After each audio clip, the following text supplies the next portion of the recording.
Mister Carmine Parlato, una buona prima mezz'ora, poi quasi come un brutto sogno, un brutto incanto, al primo tiro in porta, al campo d'Arsego passa 1-2 micidiale, poi non c'è stato nulla da fare o poco. Massimo, ripetiamo sempre le stesse cose, è chiaro che se non riesci a fare gol non devi prenderlo, devi avere grande attenzione. Abbiamo ripreso gol su palla inattiva dove avevamo corretto alcune mancanze. Purtroppo la squadra ha pagato troppo amaramente questa sconfitta che personalmente secondo me non la meritavamo all'inizio, nel senso che comunque aveva avuto delle occasioni per poter andare a fare gol e purtroppo se non fai gol le partite non dico che non le vinci, ma quantomeno non te le porti dalla tua parte.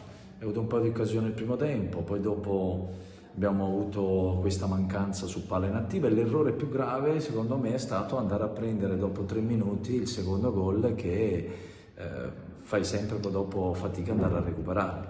Il secondo tempo ci abbiamo provato, abbiamo avuto 3-4 situazioni, ma compreso il calcio di rigore alla fine, ma non si è riuscito a riaprire la partita.